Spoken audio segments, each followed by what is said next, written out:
Hey, we are here with some more Terra Invicta. This is episode 36, and you guys are in the Shadowfell, which is not where you were last session at all. Hey, So, we were for like the last 5 minutes of it.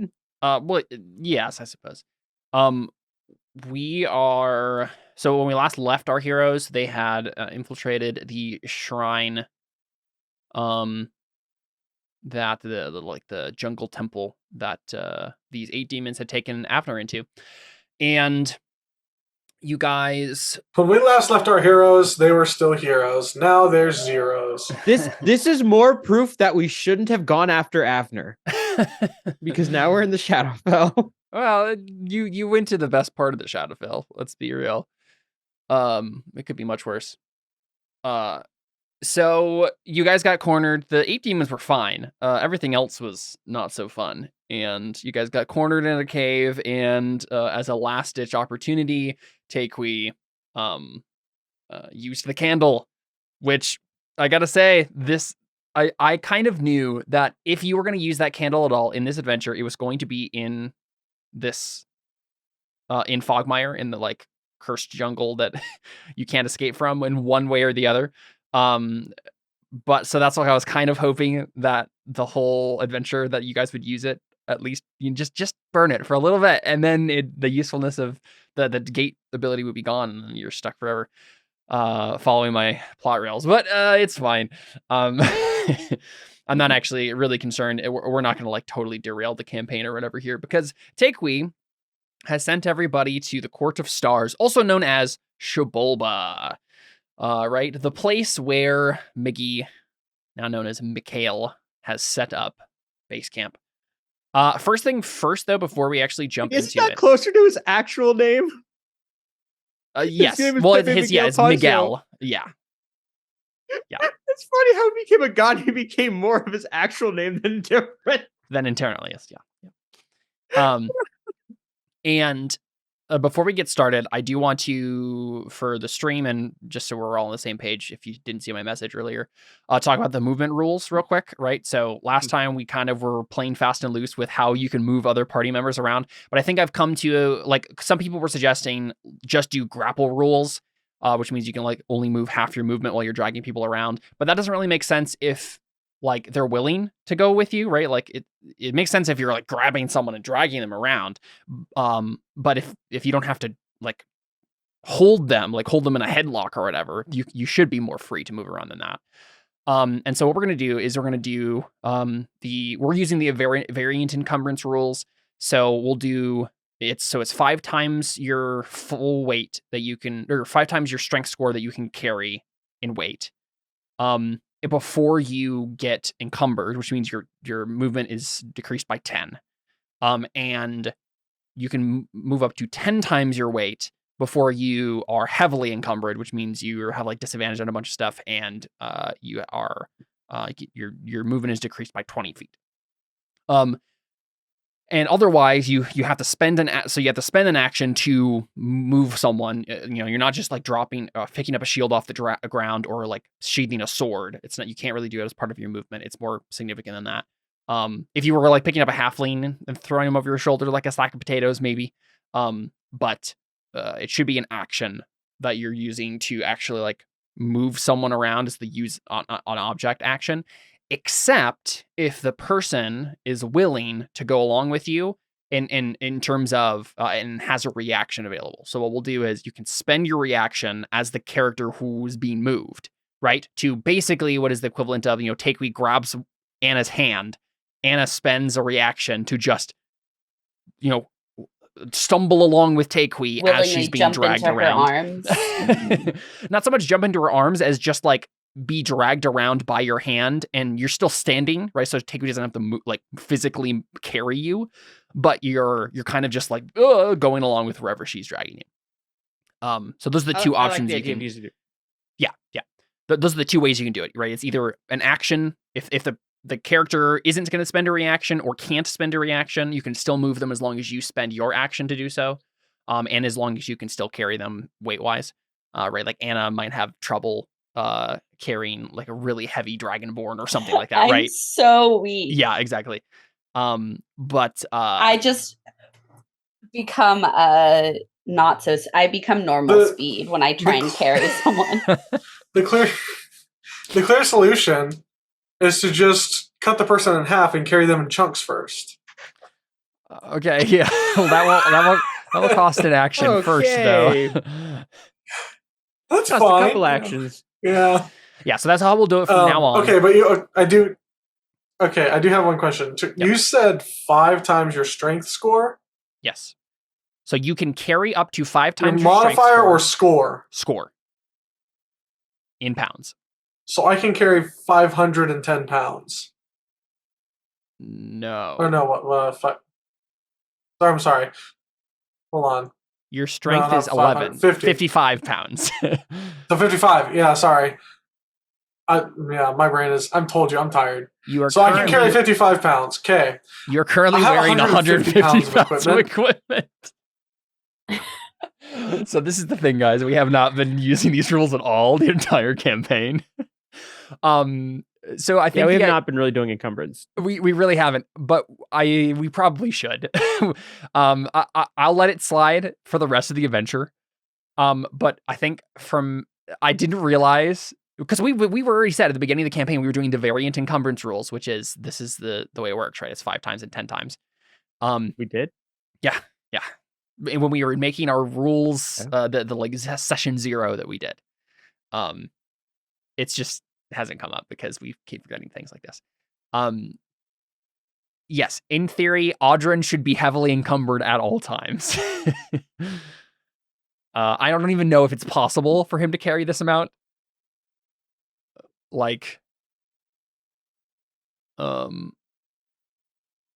We could say that some of it's... Oh, wait, no, I don't have the bag of holding anymore. We could say it was in the bag of holding.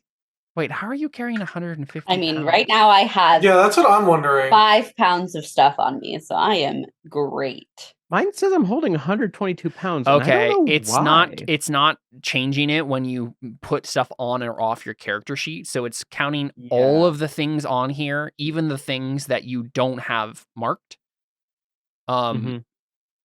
Oh yeah, because right, I have like a chainmail shirt on mine, and so it says I have 100 pounds because I'm holding, but I'm not using the chainmail. The check mark means you're equipping it. It doesn't mean you're not carrying it.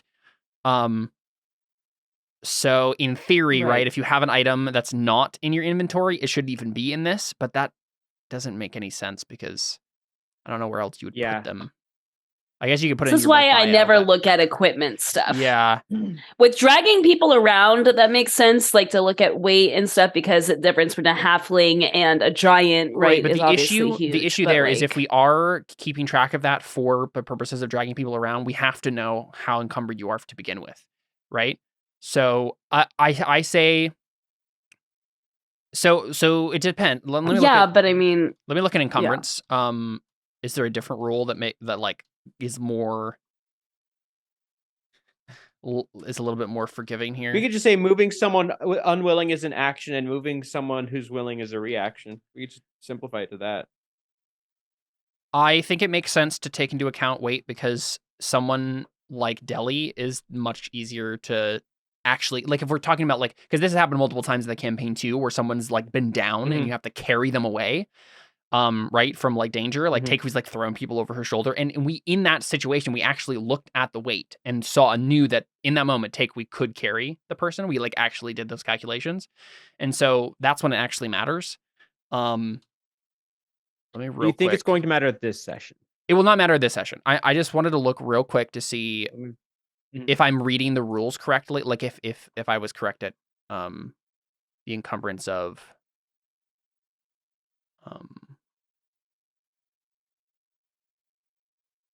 yeah, here we go. So yeah, here the variant rule for encumbrance is what I just said. It never says you can't. There's never like a top you can't carry anymore, which is kind of weird. Probably should be. Maybe it's like a strength check.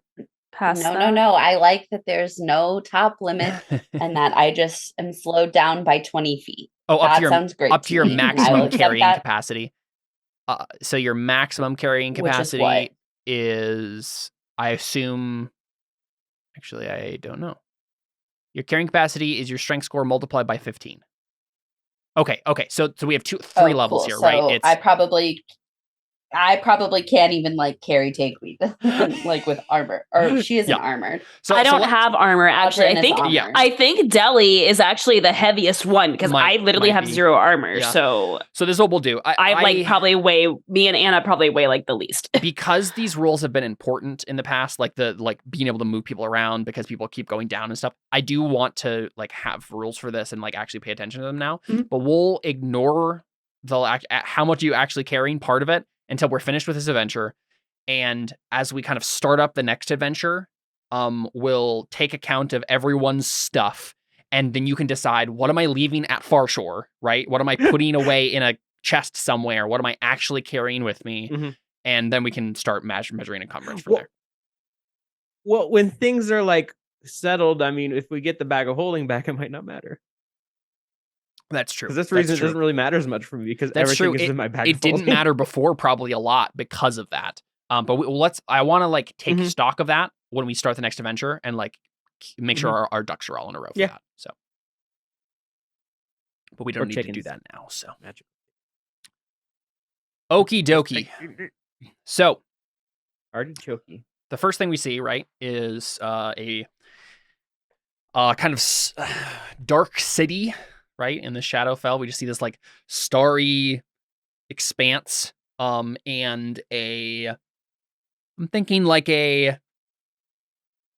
like a big round. It kind of looks like a landing pad in like Star Wars or something, right? Where it's like a big circular stone, like courtyard or whatever. But that doesn't have anything. Like it's bare. And there's like a teleportation circle or whatever inscribed in the bottom of it. So this would be like where people teleport into the plane if they're coming from other places. And for whatever reason, Takewee's just kind of, whether or not Takewee did this without knowing it, or the spell just kind of automatically sent you here because it was the easiest way. Who knows? But we see a 5-foot circle open above the little courtyard here and dump all of you guys out unceremoniously onto like this kind of stone courtyard, and following your like 3 or 4 fiendish baboons, you like fall down and then like starts scurrying around, right? And did Jordan or Audrin said something right at the end or something? How did we actually end the session last time? You like had some quippy line or something, didn't you?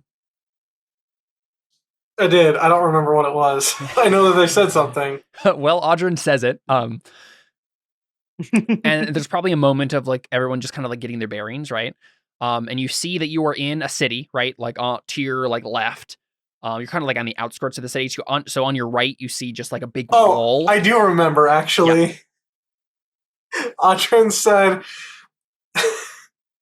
"This is so dumb." Audrin said, "If I had a gold piece for every time Redhead saved my life, saved me from the brink of death, I'd have 2 gold coins," which isn't a lot, but it's weird that it happened twice. Yep. So to your right, you guys see like a big like shimmering wall that's like surrounding the outskirts of this like circular city. And beyond it, you see just kind of like the shadowy nothingness, right? Above you just see stars, right? Like a dome of stars that are just kind of like hanging above the city. To your left, right, as you look further into the city, you see just like, whole big city complex, with a bunch of complicated architecture. It looks probably, if we're watching this as like the audience, we can tell that it's similar to, it's kind of like a weird hybrid of European architecture and like Mesoamerican architecture.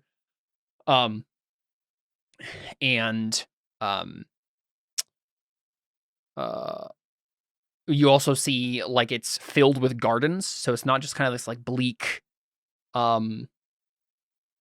stark kind of bare city. There's plenty of like foliage and parks and vines growing on things and stuff. So even though you're kind of in the Shadowfell, there's like this weird kind of like warmth about this city as opposed to like the kind of shadowy nothingness that's beyond the city. Yes, Seth? All of a sudden, Dylan goes, "Bears? Where's the bears?" And you guys don't even know where we are. I don't. In fact, I was going to ask. Towards the center of the city, you are just kind of seeing like this kind of glowing radiance. You don't know where it's coming from, but like the further into the city you get, there must be something at the center that's like kind of shining, giving like a light to the whole city, kind of like in a Tolkien-esque, like, you know, the magical trees that light the whole world sort of thing.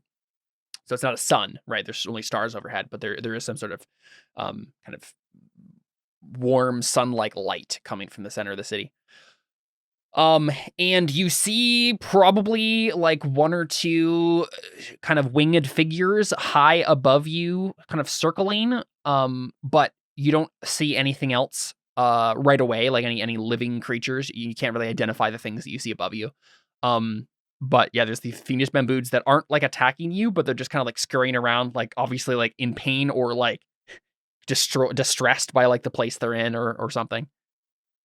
Can I kill? I would like to roll to see if Audrin figures out where he's at. Okay, yeah, that'd be an Arcana for whoever would like to. Obviously, Takewee knows, but Deli would probably try and attack one of. Well,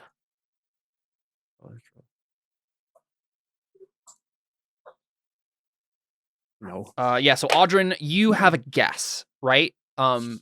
Like looking at the wall, you're like, that kind of looks like Shadowfell, but then you're like, I don't know what the city is though. Like, right? You have a. Well, I mean, just to be able to tell that he's in the Shadowfell, and not like. Yeah. I expected Farshore to look way different. Right. Yeah. So you can tell with the 16 that you're in the Shadowfell, but you don't know where. Right? You're like, I've never heard of this city though. So then, when I put it together, that we probably use the candle. Oh, use the candle? Yes. Yeah. Okay. I thought you said that Takewee is the candle, and I was like, is that a metaphor for like being the light of the party or the heart of the party? I don't know what you're saying. Yeah. Well, we already know that. Audrin's very aware of that. Probably since the apes are still around, Deli's probably just gonna cast Shillelagh on her spoon, just like in case they get near again. Just like well, no, she's not gonna approach her because she's like, and like I think Takewee just like pushes it like everybody like back, and she just goes, "Don't worry, they'll take care of him." Who's they? Where are we? And she just like points up. Yeah, and when Takewee says that, right, or when Deli says who's they, right? We just see one of the winged figures just kind of slowly circling down to where you guys are, and there's probably like one of the the baboons start like going to the side of the courtyard, like the far side, away from where you guys are, starting to like, well, look up and shriek, right? And then we see a giant black shadowy kind of dragon, with like there's like various like a star field on its scales, just like land with a huff, crack, I guess not cracking the stone because these are probably made to carry these things, right? But surely puffing up like dust and whatnot. And then it just like like the inside of a sun, a solar flare breath just incinerates them. And then the dragon just turns to you guys, and probably everyone but Takewee is terrified. Well, Deli's a bit in awe going, wow. It's like an animal that she just saw news, but then they're like, right. Oh. And I guess Anna likes dragons too, but. Oh, I mean, I'm praying to Dragonborn Jesus that this dragon, it likes me too. Yeah, because there are bad dragons in the world. Yeah. Yeah. And the creature just says, "You are an unannounced visitor. State your names and your purpose immediately." We all just pull out our visitors' passes. You validate parking? We have the VIP pass. We're allowed to go backstage and meet the gods. The P stands for very important. The VIP stands for very important portal. Let me see your IDs. There's alcohol back there. 21 and up. 21 and up. But I'm from Brazil, where it's 18. So.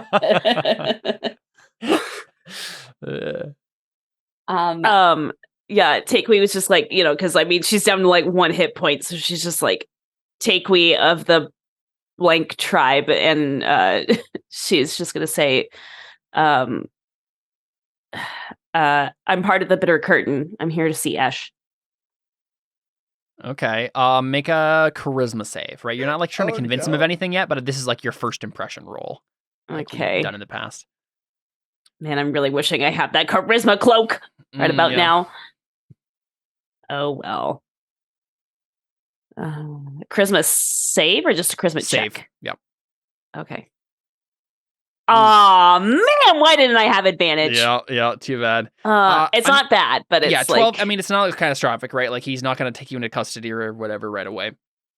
But he's certainly like still suspicious, right? So he's gonna like interrogate you before he just accepts your story.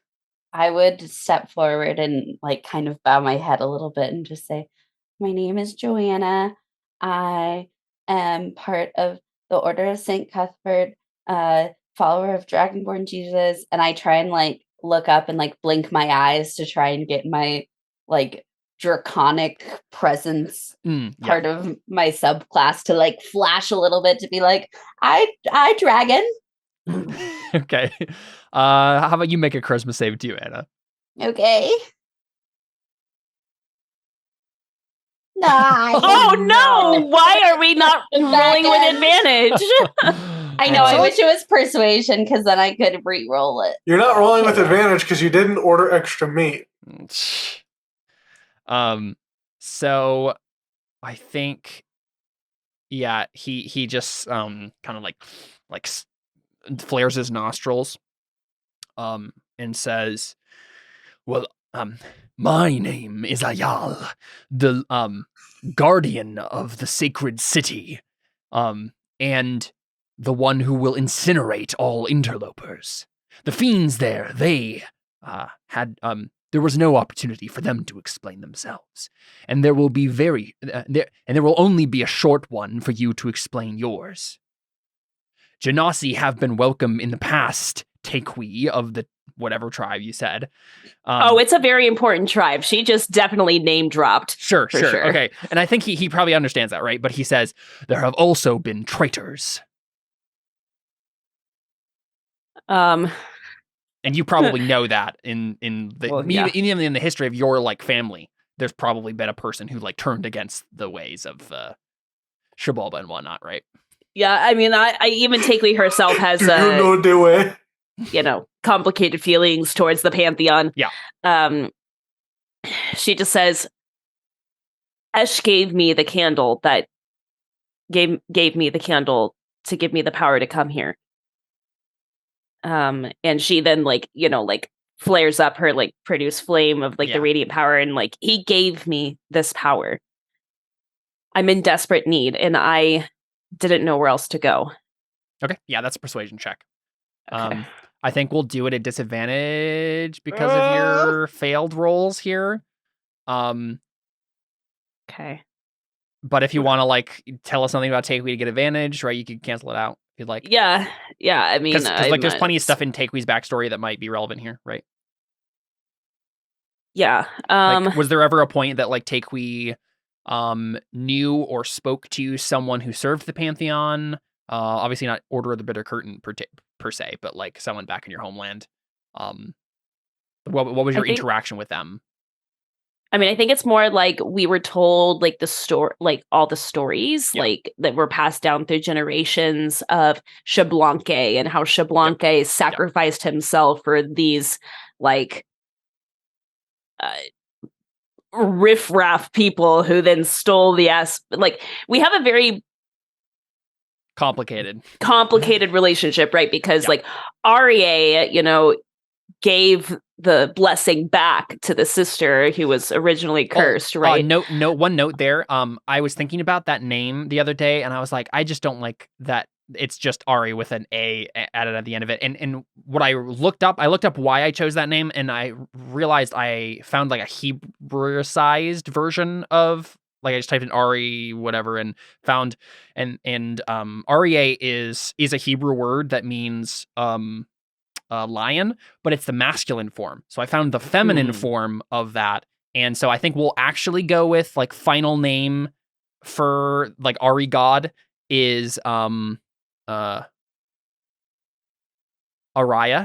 which is kind of funny, but it's spelled weirdly. But I mean, I could see her like being like cheeky. It's cheeky. It's spelled like this, right? So it's not the same name. No, just how ironic, because we always mixed up their names, so now they're just combined. Yep. Why not? But this is the actual like feminine Araya. Hebrew. Very this funny. This is the feminine Hebrew form of it, and it means lioness or noble, right? So I was like, oh, that fits Ari, and it's like the actual feminine form of it. It's not just Ari with an A added. Araya. Yeah. Okay. Yeah, so like we like have a complicated relationship with like the god of death because like we miss Xbalanque, but Araya, partnered with us and gave us the blessing back, and so but she's married to the god of death. And now that I know that Esh is also just their child, I'm kind of like, well, why didn't you like want to like get one of us to like do the job? Like Esh seems cool and all, but like, I don't know. It seems like a little nepotism's going on there. Mm-hmm. So I think you just see like a little Ari just like soaking in these stories, like as like, her grandma is like teaching these to them. Yeah. Or what did I say? Ari. Oh, darn. Whatever. Little Ari. Son, let me tell you, child, what you're going to be someday. She got reincarnated.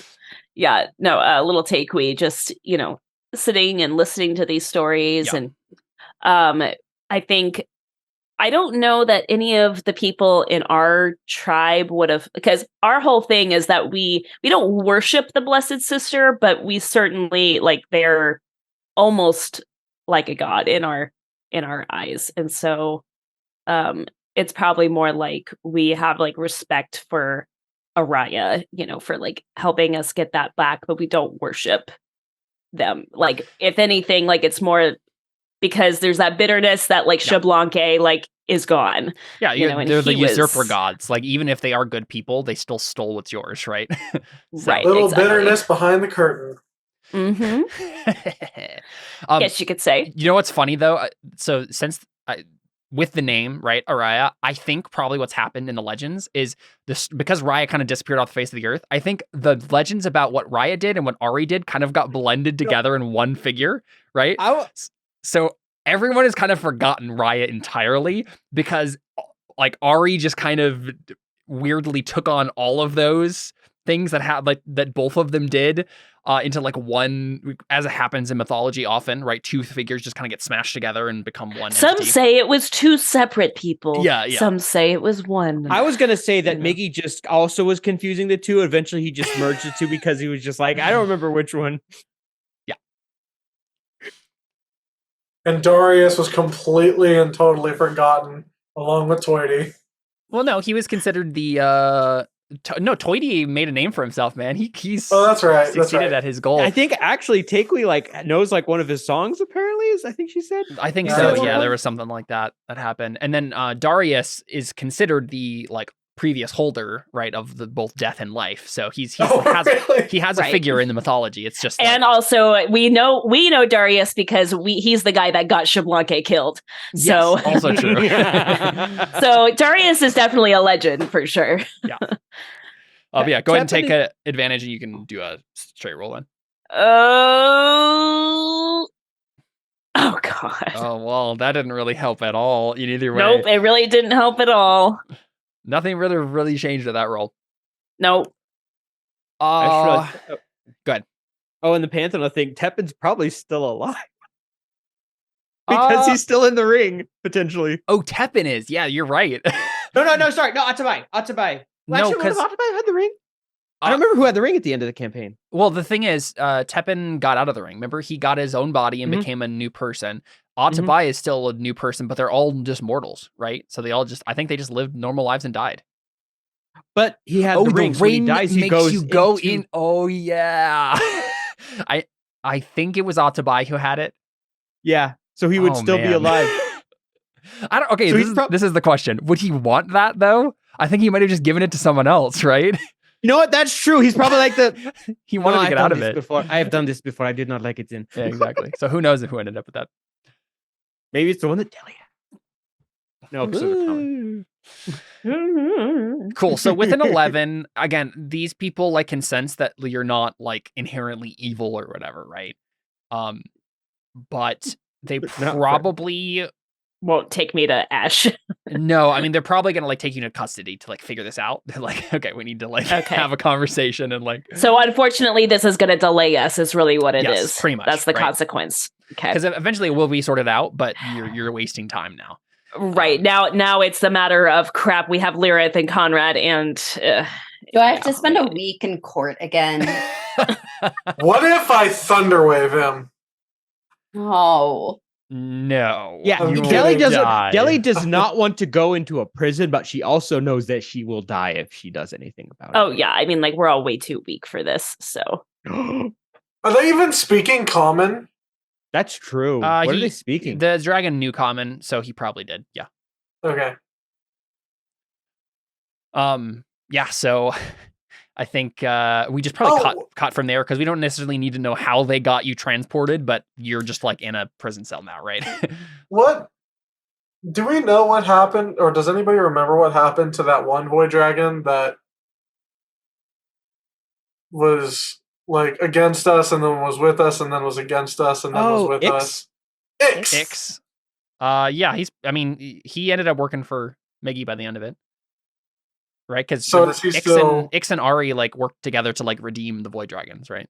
Right. So is he? Buck is also probably still around here somewhere. Indeed. So they're both probably still around. Yep. Are they like head of like the dragons? I like mean, the yeah, captains? they were pretty young dragons before, and dragons can live a long time, but it has been 150 years. So they're certainly up in the hierarchy, I would assume. Yeah. I would hope so, considering they were like the first. You know, so when we get to the jail cell, are we going to get a short rest or a long rest? You just said jail cell. jail cell. Gel sale. Jail. You know, the sail made out of gelatin. I don't know why it's let it slide that time. Let it slide like a I was thinking it through. I was like, did she actually say that, or did I just hear it wrong? I was like, no, she said gel sale. Jail cell. Yeah.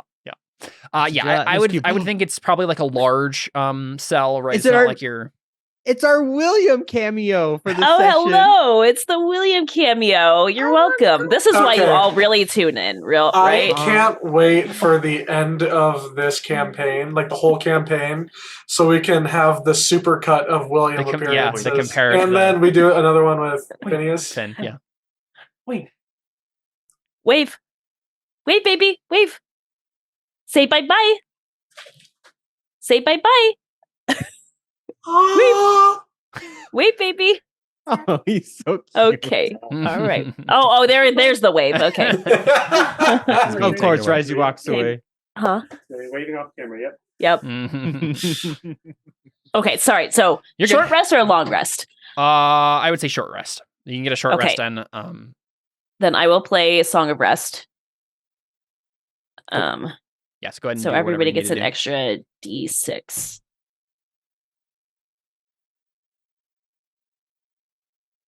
So, I mean, I have to spend hit dice. Yeah. Wait. I will probably also use before resting, use my second wind, so I get a little bit more back. Okay, everybody gets 2 hit points, 2 extra hit points. I'm so glad I used Song of Rest. You roll the D6. Okay. Yeah, I roll a D6. Okay, that makes it easier then. Well, it just says each one creature gains an extra 1d6 hit points. So I guess you guys could roll it, but I thought it'd just be easier just to roll it for everybody.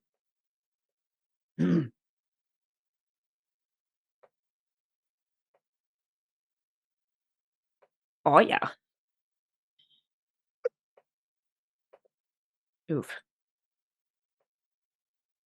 Oh yeah. That's what I heard for that listen. I don't know if that was intentional. Slightly. I don't know if I just want to spend like all my hit dice right now. I mean, I don't think we're gonna get in combat. No, but I mean, like, but we might go straight from here to going into combat. Like if we get sent back to the demons, you know. So We'll it's see. like, Yeah. oh, God, why am I rolling terribly? I guess I might as well just use all of them, right?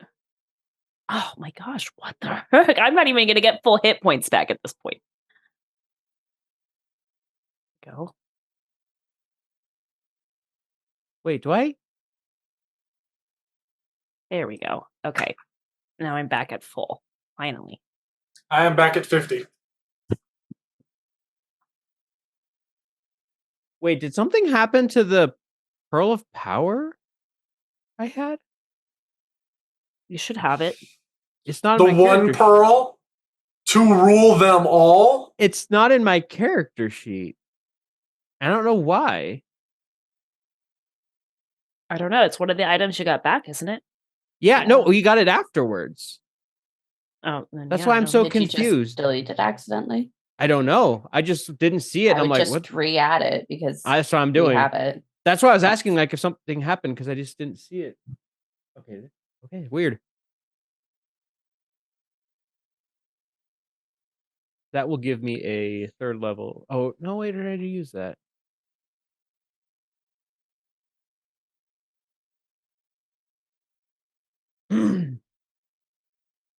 Oh man. That's what I hate about my is that I don't get my rages back until after a long rest.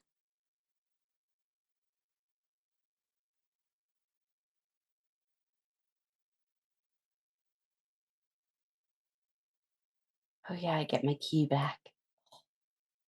Okay. All right. Well, we're all hit point up.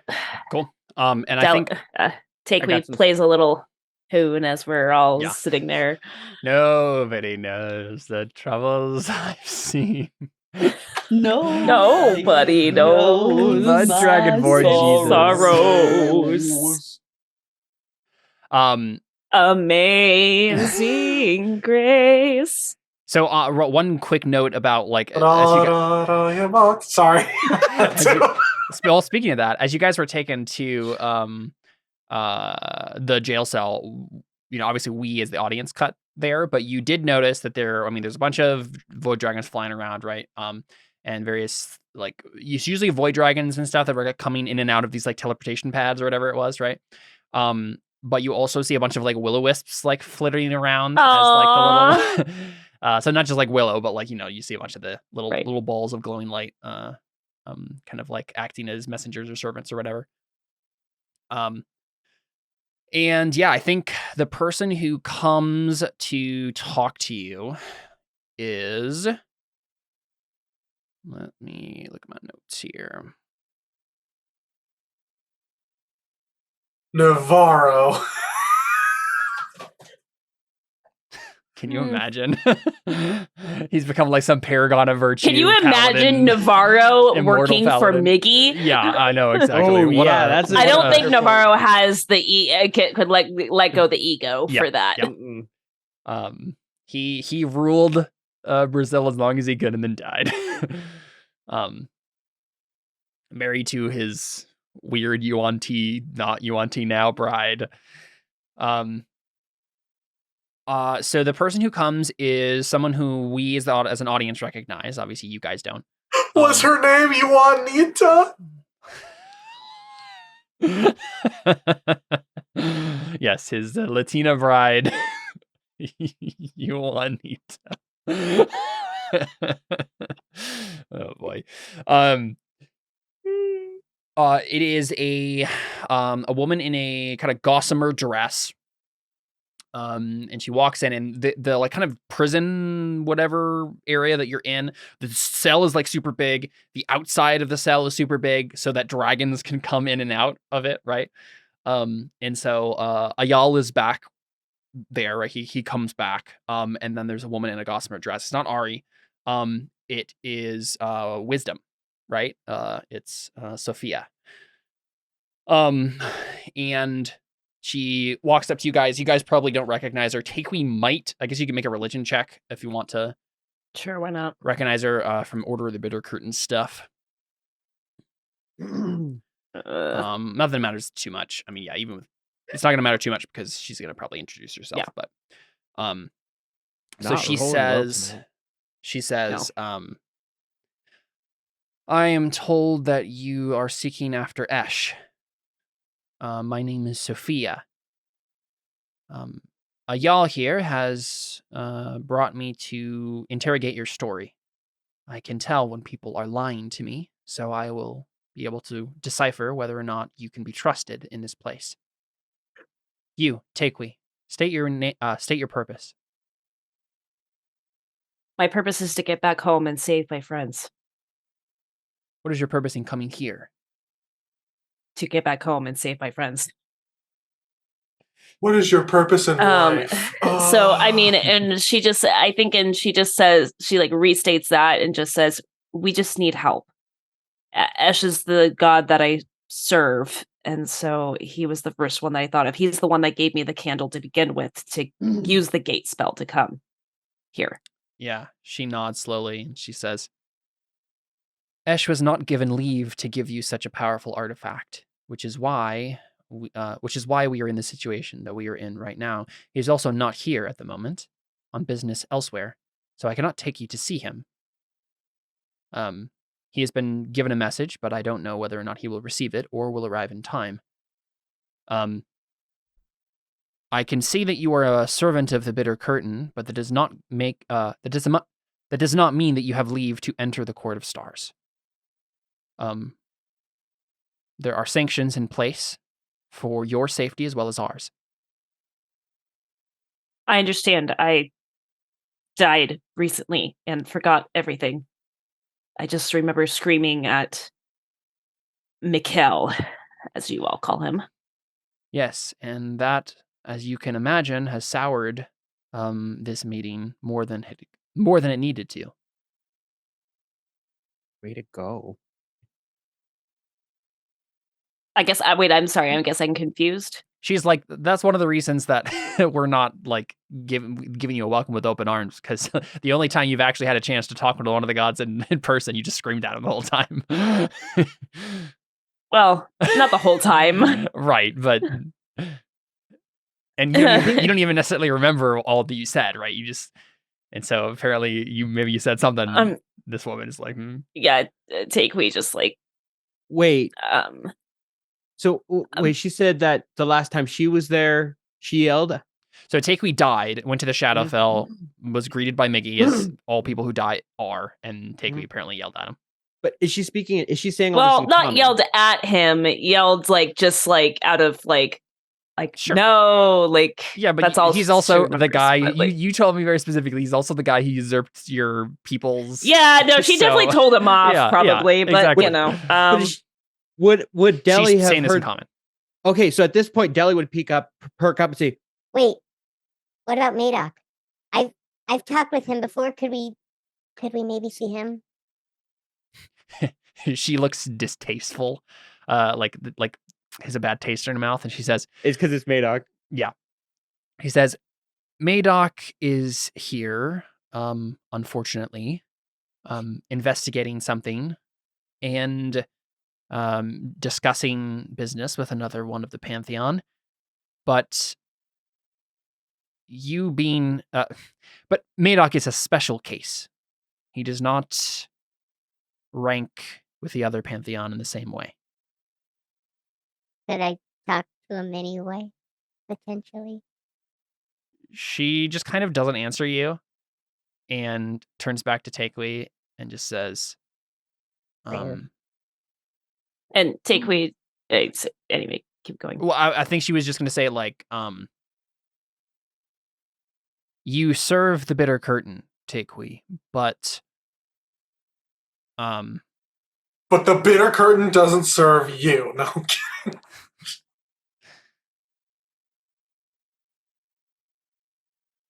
kidding. I know that you in theory serve the Bitter Curtain, Takeway, but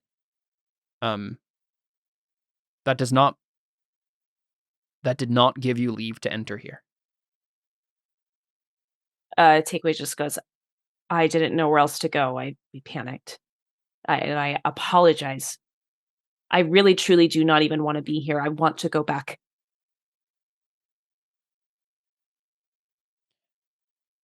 And I will do anything to make sure that happens. And then she starts talking in primordial, because none of you speak that. And I'm assuming she'll understand. His soul? Yeah. You can have his soul. We'll give it to you. And she just goes, I'm assuming you know who I am and who I'm related to. Her face darkens. Yes. Please. I spent most of my life thinking that I was a curse. I know that Araya got rid of the curse many, many years ago. But I can't help but feel like those around me are cursed. And I don't want Lyrith and Conrad and Tabby to die thinking that. Avner can die, but not the other. Avner too. She'll throw in his name too. Why not? Sure. Yeah. I'm not asking for a supernatural blessing, just for help. She seems to have a weird mixture of like a frown and like pity on her face. And she says, "No, child, you are not the one who is cursed." Who does she look at after saying that? She's still looking at Takeway. She doesn't look at any of the rest of you. I was like expecting like the look at Deli.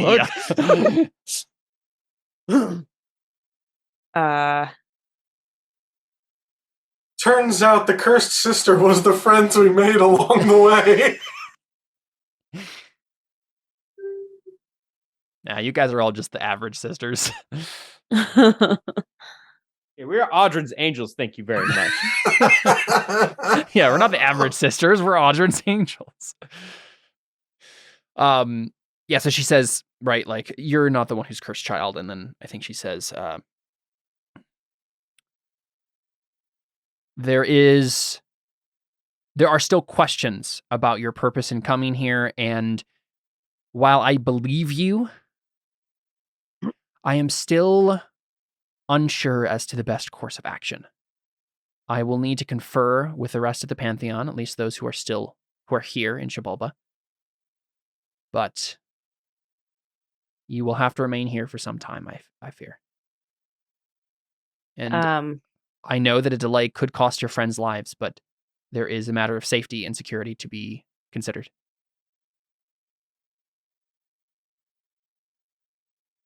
So you can make another argument and then make a roll at this point, but was she speaking in common when she was saying that, or was it still in primordial? I think she was being respectful and doing primordial with Takeway.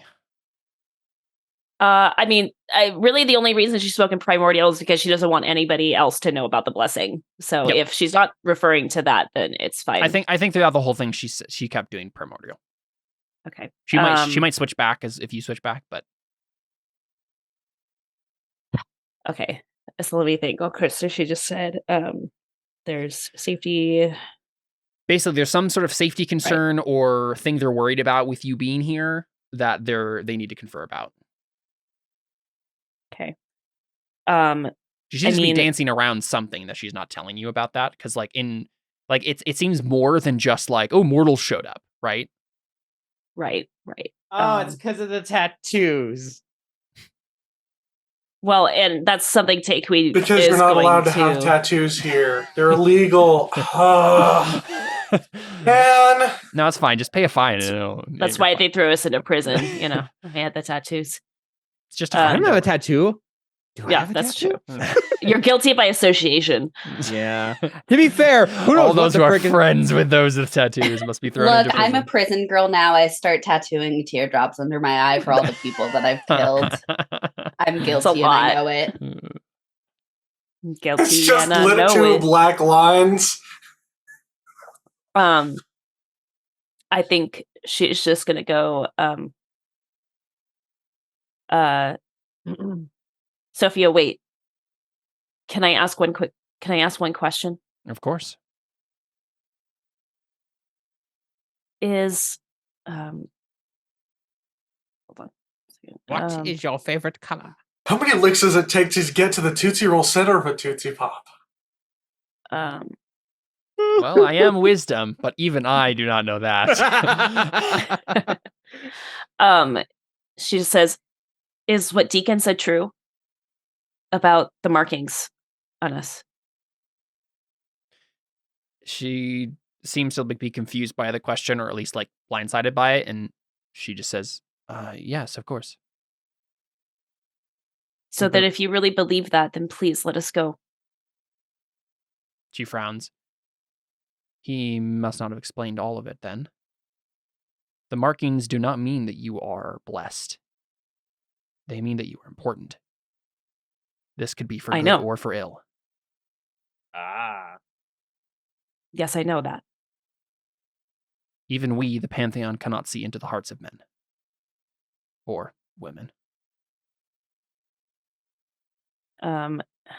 What's the last argument? I had it and then I lost it. Hold on. She's gonna make one last final argument, and I can't. Why is my brain just not working tonight? It's because I'm talking more than usual in this session. I'm like, yeah, it's all tickly right now.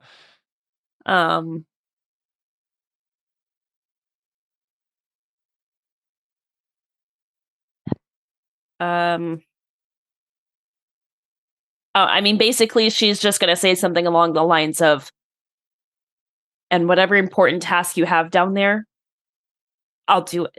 Whatever you want. Please, just let me save Lyrith, Tabby, and Conrad.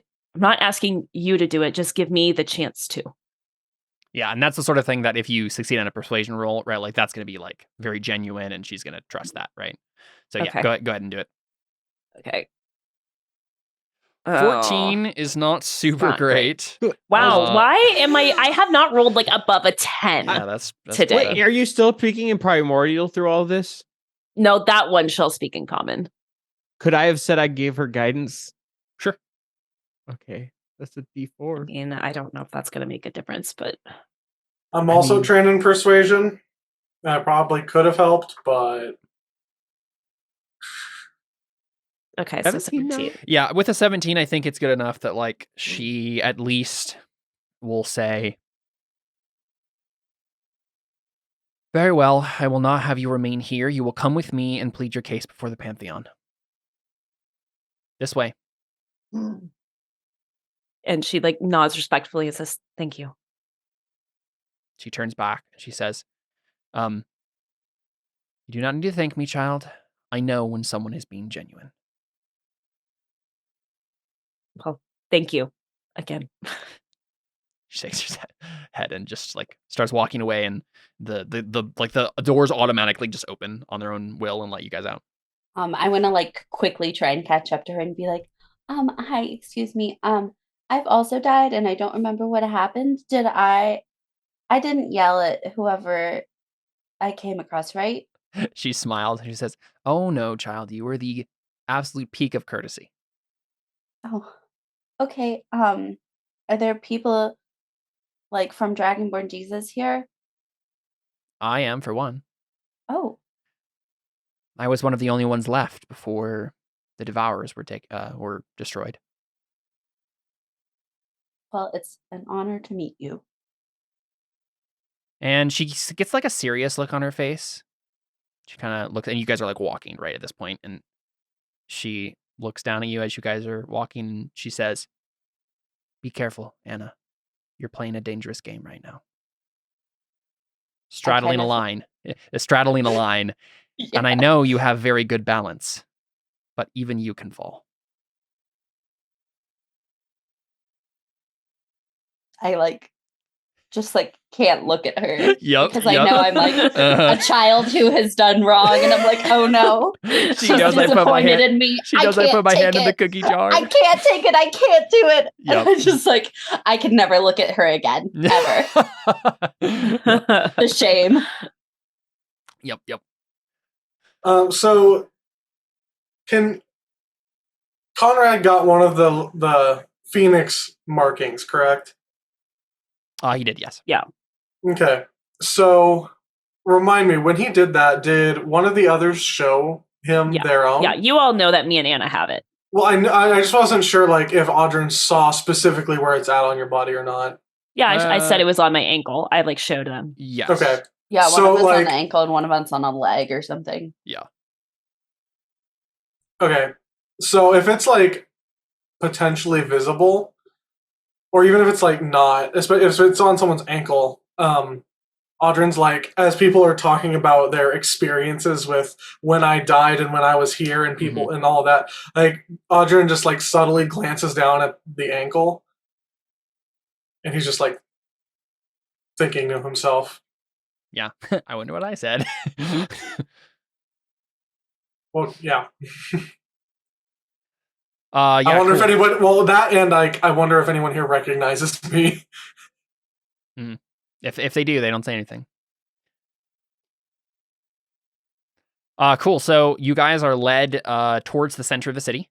And once you're there, you see like a big, like glowing sun, it looks like, almost like kind of in the center of the whole city. And obviously it's not a real sun, or else everyone would die, but it's like this big glowing ball of light that's kind of lighting the whole thing. Big park in the center of the city, and it's like floating above it.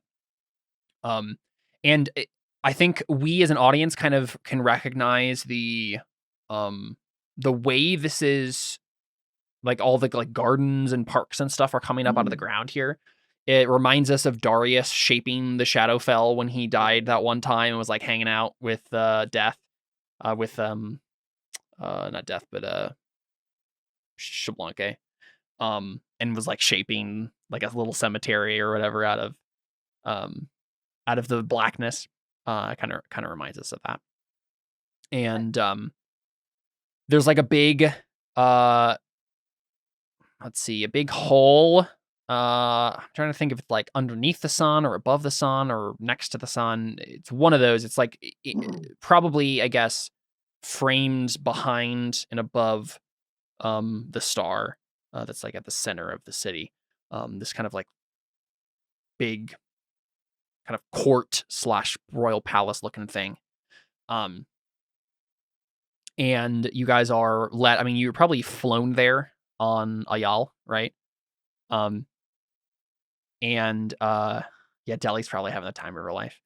Yeah. Yeah. Deli can't fly. She's like a dragon. Please keep your hands and feet inside the vehicle at all times. This is the moment Audrin gets the idea for the flying ship. Yeah. As we're on the way, I kind of wanted to have a conversation with Takui. Sure. So she just turned away and go, So Takui, you died. Yeah, you were there. I know, it's just like it's a weird question, but what was it like? I don't remember much. Huh. But I remember being scared, not for me, but for you guys. That's what I remember. Yeah, I can see that. I was more worried that I was going to see you pop up next to me. That's what I remember. I'm grateful that didn't happen. Okay. So you guys, you say why? Yeah. Well, there have been lots of times before where I thought I was gonna die, and it never happened. So to see someone who's been on the other side is just kind of weird, because it felt like I should have been there by now. And so it's weird to be the only one here who hasn't. Well, we don't know that Audrin hasn't. But... Oh wait, right? Because he hasn't told everybody. Yeah. Oh, he didn't die in campaign. Yep. Okay, I forgot about that. So it's weird to be one of the people here, be the one of the few here who hasn't. I guess is the point she's saying. Mm-hmm. Audrin holds his countenance. See, we just died so much. I forgot that Darius. Yep. His didn't come from. Yeah. Yep. Yeah, it's actually kind of funny because Darius died the most in the last campaign, and Audrin's been pretty safe so far. So you guys show pretty up. Safe. Do we remember the fighting arena? No, anybody? You guys, you've been very close, but you haven't actually died. Yeah, that's true. Yeah. So you guys get to this like royal palace sort of court thing. And you're being led through the facility. Again, like all of the buildings and stuff here are big enough so the dragons can walk through them, right? Like all the architecture is built in such a way that there's never like a thing small enough that a dragon can't get through it. It's a large, huge ceilings and stuff. And you're led into what looks very much like a courtroom, or there's definitely judging going on in this room, right? And the first thing that happens actually is you're like right outside the room, actually. And the doors opens and out steps this like kind of it's a half orc. He looks like he is wearing like, I don't know, whatever the equivalent in the 1650s would be of like fine wear, right? So not a suit, but whatever that would be. Some sort of English gentleman's wear, right? Powdered wig. The powdered wig. Yeah, the powdered wig and the puffy shirt or whatever. He looks so uncomfortable in it though, right? Like he's like tugging at the the puffy collars and all that stuff, right? And trailing behind him are a bunch of like kind of ghostly chickens. It is Birdsey. Yeah. And he would be very uncomfortable in that. Exactly, yeah. And Sophia like nods to him and smiles, and she says, Bodin, because that's his new god name. And probably doesn't like the name either. No. I mean, it's been Bodin disregards his name. It's like this, right? It's like this is all their god names. So when you're at work, you call them by, you're not going to call them their nicknames, right? Their real names are probably just like their nicknames now.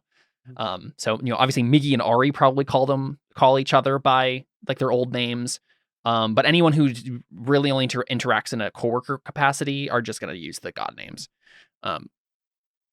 But yeah, as Bodin just like nods and waves her off and just says, I guess Sophia probably asks like, where are you off to? And he says, no business. What was his accent again?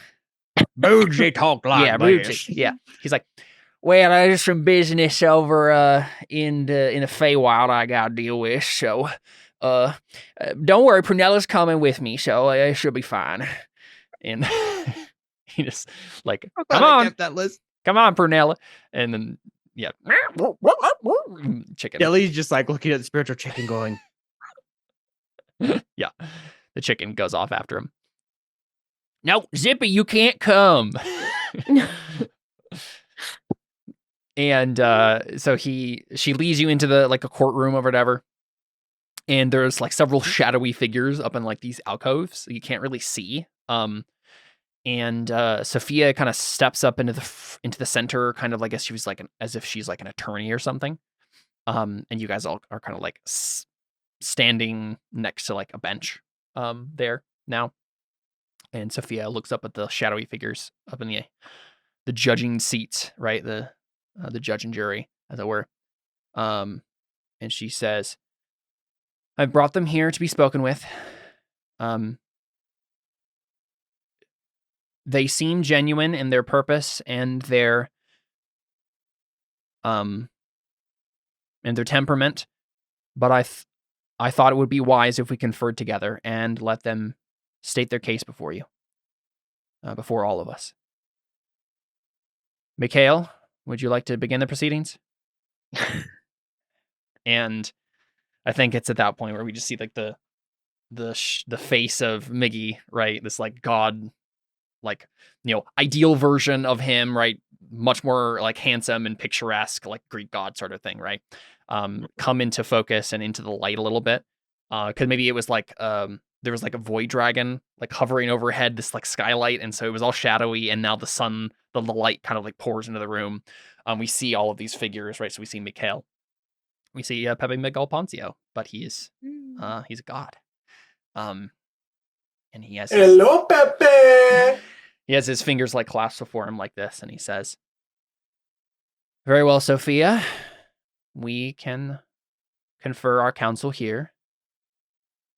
If this was Burning Wheel, you'd all be like rolling steel tests to see if you like hesitate or run screaming or stand drilling or whatever, right? Cool. But there's definitely a moment where you're all just like, whoa, okay. So we see Mikhail. I don't think we see Araya here. She's doing something else. Esh isn't here currently. We do see Madoc, right? So Madoc is there. And we've seen him What before. about the daughter? And I think Maya's there as well. Yeah, Maya should be there. And then probably Pengerbon as well. So we see probably not like an actual cat, right? But like some anthropomorphized like cat person, right? Who has like the 2 different colored eyes and is sitting there in the seat. And yeah, they're all kind of like conferring. And I think, right, so Ayal is still in the room here, the Void Dragon who's been following you guys, keeping an eye on you. He's like the bailiff or whatever, right? Standing off into the corner, make sure you guys don't make a run for it. But Mikhail probably starts off by just saying, "Take we of the Order of the Bitter Curtain, you may state your case before the Pantheon. You have been informed, yes, that we are worried about a security measure, about the safety of our plane and the multiverse as a whole. We need to make sure that your purpose in coming here and your purpose in leaving are noble and upright." Oh god, she just wants to take a jab at him so bad and just say Pepe Miguel Poncio, but I think she grits her teeth because she's like, the flashback of her screaming at him comes to mind. She just goes, "Thank you, Mikhail." I think Deli would like reach up a hand and like say like the put a hand on her. I mean, she doesn't like hate him. She's just like, it should be Xbalanque up there. It's fine. Deli's doing that partially as a way of like saying like, you've got this, you're okay, but also as a way of saying I can be casting guidance on you while you're talking. And as a quick note, I guess because we haven't described Maya, right? She's probably Greek goddess sort of thing. And I don't think her hair is water or anything like that, right? But I think she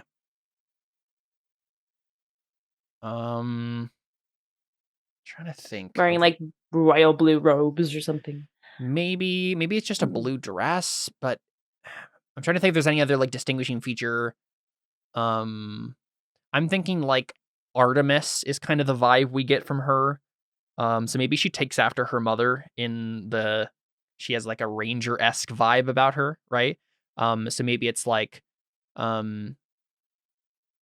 don't know if she has like a bow and arrow or anything, but she seems to be, I guess they're all in the court, so she's probably wearing fine wear, so like a dress or something, but has a kind of stern face, let's say. When Miggy said multiverse, did he just mean all the different planes? Yeah, he meant the planes. Yeah, we'll keep in mind. We'll state it right now. There are not Terra Nullius in and of itself, like the whole like Thray being an alternate Earth. That was already the multiverse, right? It was like each individual Earth version. But now, after Terra Nullius ended, there is no more of that. So it's just. I was just making sure because I'm like, wait, I thought that was over with. The planes. Yeah. Okay. You can't say universe because that's only one plane, right? Yeah, I just wanted to confirm what we meant by multiverse. Yep. That's all. Yeah, so I don't know if Takui needs to say the whole speech all over again, but just like she is basically like her 3 main points are, as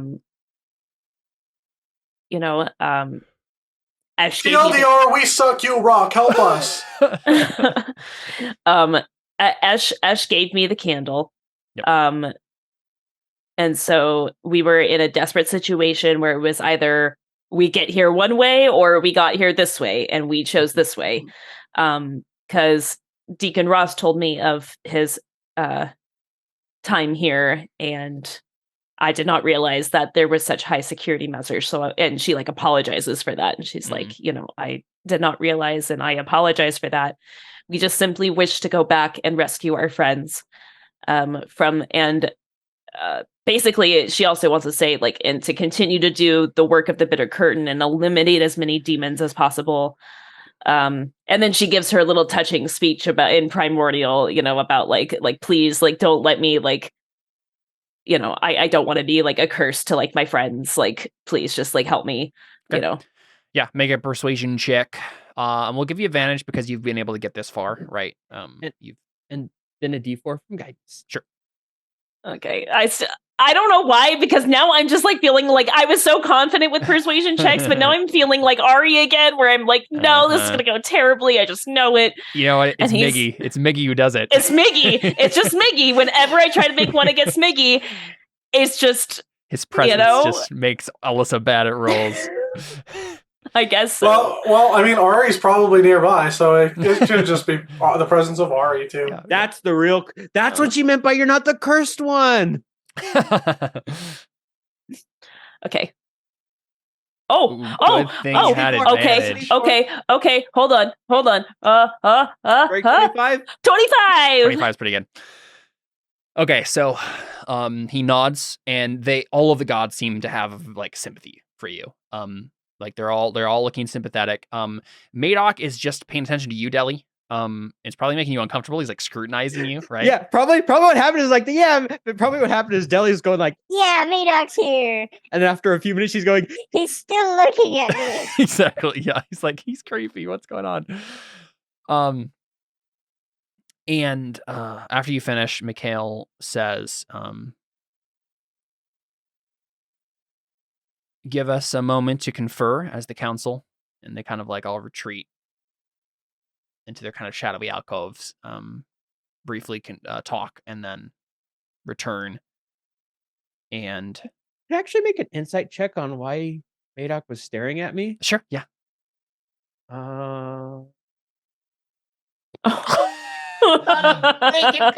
He's romantically interested in you. The problem what's happening is like I'm trying to like pay attention and be casting guidance, so I'm like, what the heck's going on? Yeah. So I'm not. Isn't that like the best? Because that's like chaotic. Isn't that like the best scenario for him though?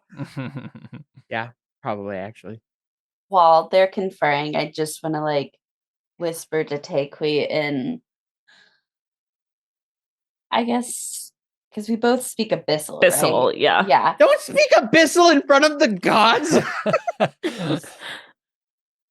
I mean, whatever. So they're conferring. I was gonna say, keep in mind, Abyssal in this world isn't just the language of demons; it's also the language of like certain races of tieflings. So it's not like it's automatically evil. It's just like And I would just kind of whisper to you like.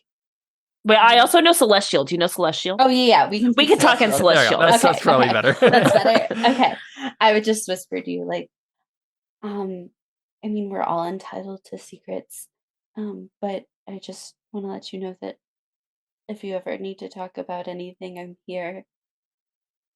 It's not my secret to tell. Okay. Just remember, secrets are no fun. Secrets hurt someone. And we don't want someone to hurt while we're in front of the gods, because they'll probably smite someone. Yeah, she just like shakes her head in front of me and she just says, I'm sorry. I'm under oath and it's not my secret to tell. That's all she says. Oh, how intriguing. Oh, she's under oath. Yeah. Oh. I mean, she took an oath. Did you have to go to court for a week? Yep. Been there, done that. It's rough. So they return, and Mikhail says, Takui, we are granting your petition to visit the Court of Stars. You will not face any sanction for visiting here, and we will send you back as soon as you desire. Before you leave, however, there are some things that I think you may need to hear. And Takui like kind of nervously like nods, and she just says, "Okay." First off, I would like to apologize for my son's reckless behavior. He should have conferred with me and my wife before giving you access to this realm. But now that he has done so, now that it is done, there is nothing for it, and that is not your burden to bear. It is my son's burden to bear. I'm sure he's now demoted to demigod.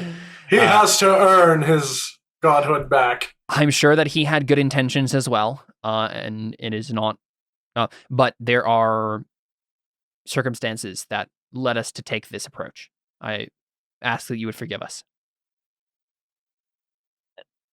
No need to ask for forgiveness, but I appreciate it all the same.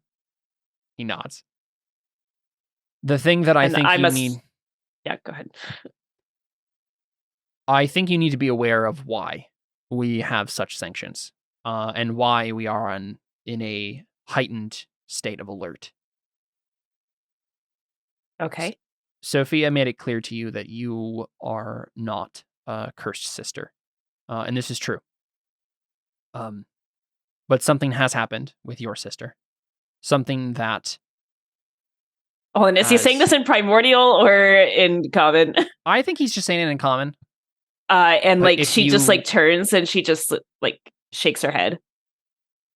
Yeah, like trying to like be respectful, but like trying to like give like the wide eye of like not in front of these guys, please. Okay, he stops and nods slowly, switches to primordial. He says, "Your sister has betrayed us. Has betrayed herself, her people."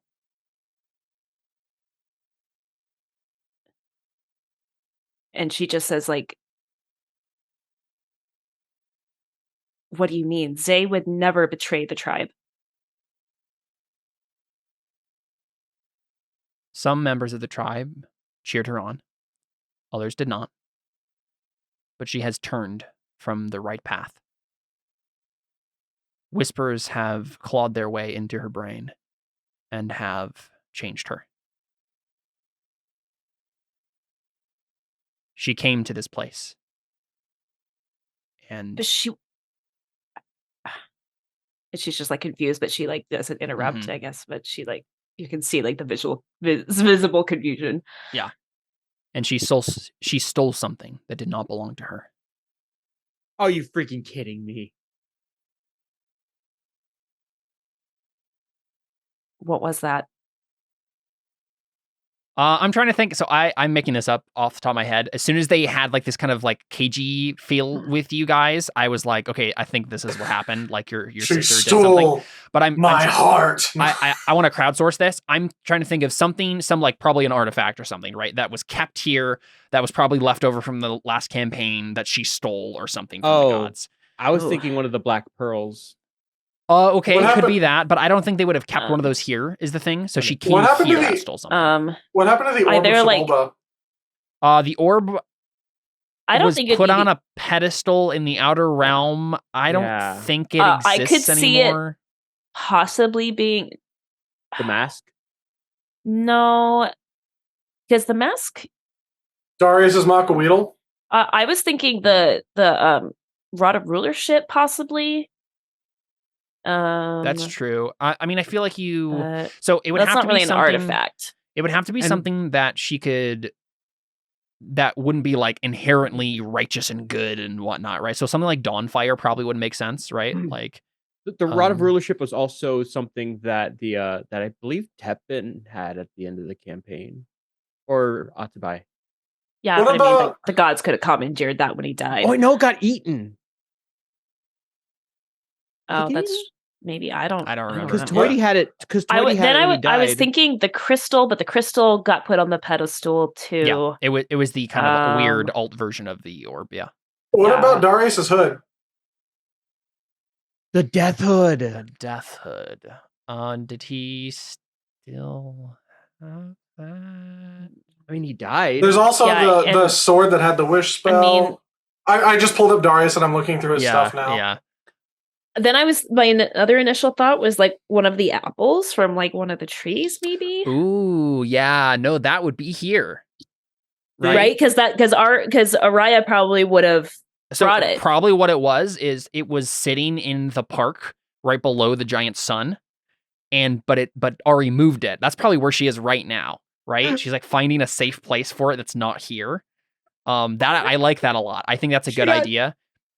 She got tired of Adeline trying to get in there. Because she's trying to live forever, basically. Yeah, it might not even be that she's trying to live forever. She has there's all sorts of things that you could do with something like that, like a ritual or, whatever. Maybe, but I mean, like, think about it though, because our whole thing is that we want the blessing to live on forever. Like, that's literally our mantra. That's why we keep it so hidden and so safe. That's true. Yeah, if you didn't have to worry about the lineage, then yeah, that's true. Yeah. Become immortal. Be the people, the protector of your tribe forever. Yeah. Okay. The immortal blessing. Yeah. So it's I don't think they know what her motivations are, and Takui wouldn't either. But I just she probably would. You'd at least be able to guess. But I think it's at least good to give us thinking in the right direction there as to what the possibility might be. And he relays a version of that to you, right? He talks about like this fruit that grants immortality, and she stole one of the fruit of the tree. Classic Adam and Eve style.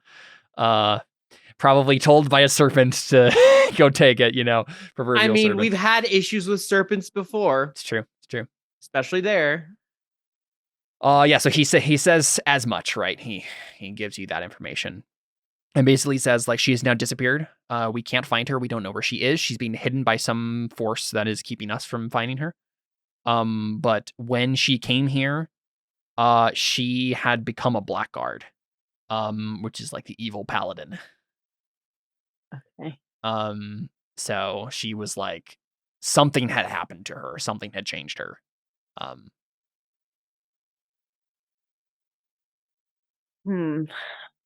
Okay. I think could we make some kind of like insight check to like see like if she could like figure out, because she's like, for one, she's like shocked that she would even leave the tribe. Yeah. But then if she figures out what it was, she might be able to like at least take a guess at the motivation and like be able to like relay that back to Mikkel, and try to make sense of it, and possibly even find out maybe where she went or what her motivations What role are. did you say you wanted to do? Like insight into okay. like into like her sister and like just like how well she knows her, because I mean they are twins after all. You know. 20 is pretty good. Yeah, I mean, I think your guess is is probably right. And your guess as to like who might have swayed her to do something like this would be someone who is trying to use. I mean, you don't know who might have. You don't know the who, but the why is probably pretty easy to you. It's someone who's going to use, right. Someone got it in her head that the Pantheon, right. It's all rightfully belonging to the Genasi, right. So I mean, that's not a hard sell. I know, exactly, right? And Takui can see this from the other side and be like, if I was in the right place, I would also believe that sort of thing, and I would maybe take action. Right? If I thought it was for the good of, like, if something bad was happening and I thought I needed to do something like this, I could totally see myself like before, at least before working for the Order of the Bitter Curtain, right? Right, before I knew what I know now. Yeah, exactly. So it's not a far-fetched thing to believe that she would do. But so your guess is she thinks she's doing it for very righteous reasons, but whoever got her to do this has probably corrupted her beyond that, right? And she doesn't realize it. That's the likely scenario. So over a longer period of time, like someone or something has been corrupting her and using righteous, what can be perceived as righteous motivations to slowly twist her. Okay, so I think is Miguel like still like way up above there? Is he like down here now? Yeah, they're still in their seats. Yeah. Oh man. Okay, because I mean, I don't think she doesn't want to like have a conversation like shouting at him. But I mean, he's also a god, so if you just like say, "Hey, can we have a private conversation?" He can just teleport. That's what she wants to do, basically. And she just says like, you guys can just talk in each other's mind, right? He's got. I know that's fair, but it would be also weird. Like we'd be sitting there and going, "What's going on? Why'd everyone get quiet?" Yeah. And And she just says, now that you say what she's stolen, I know why she did. He raises an eyebrow. We have been told all our lives that the blessing needs to be saved, needs to be preserved. We almost lost it, which is why we went into hiding in the first place. And I understand. I don't know who would have poisoned her mind to do such a thing. But I could see why she thinks that she is in the right here. She's not. I'm glad you see it that way. Mikhail, you fought against my ancestor. You fought against Nahuatl when she was mad. Well, I was sort of occupied, and when that happened, but sure. Oh, you mean like in the throne room? In the throne room, yeah, right? Yeah. Okay, And yeah. she just before says, he like, ascended. Yeah. Before he ascended, yeah. Yeah. And So she instead he would say, I remember it as I remember it more vividly than I remember a lot of things. And you know as well as I do that a blessed sister can be poisoned, and so I believe it. But I also believe that she can be saved. I also believe this. I'm glad that we're on the same page for once.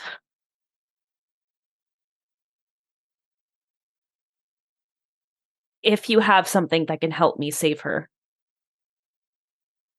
I think I can do it. What do you have in mind, Takwi? And basically she has in mind, like, because basically Isaac was the one who cast like the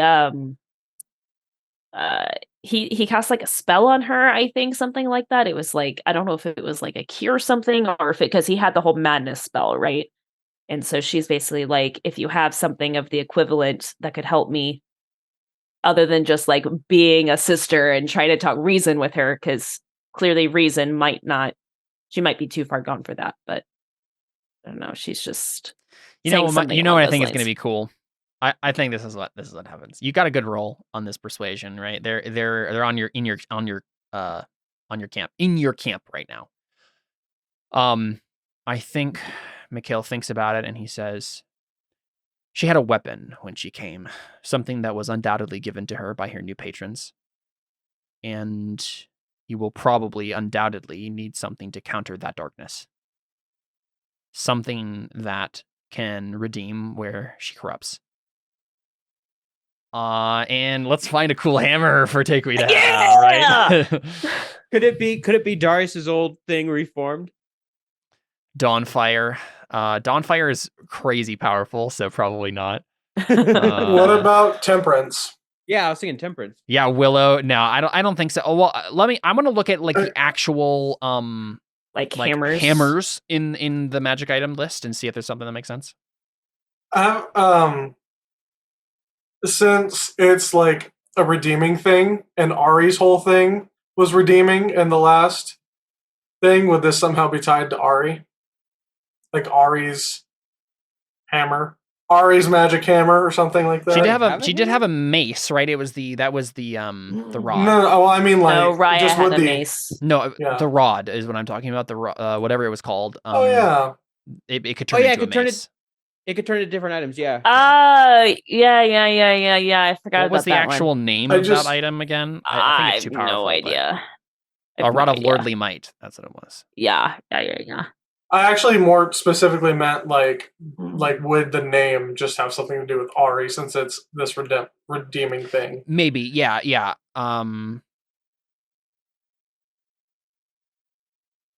I'm just taking a look at the rod of lordly might real quick to see if it's definitely too powerful, but it turns into a battle axe. That's what it is. Mm-hmm. Could also turn into a fire sword, a spear, a climbing pole, a battery. There's a lot of things it can turn into. It was, I mean, I didn't get it until like level 15, so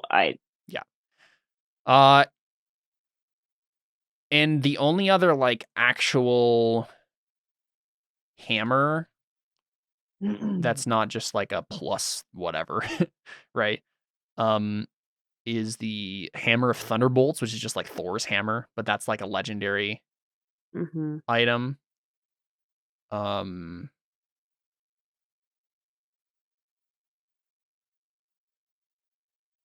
There's a Vicious Warhammer. Extra 2d6 bludgeoning. Yeah, but I mean, that's not. I mean, we'll probably have to customize this either way. That's fine. I mean, we can always do it later. What's the what do you have right now? Just a plus one Warhammer. Yeah. Okay. Yeah, because it probably would be easiest to base it off something that already exists, even if it's not a hammer originally, right? Ooh, what's Rod of the Pact Keeper? That's a warlock. Oh, that sounds awesome.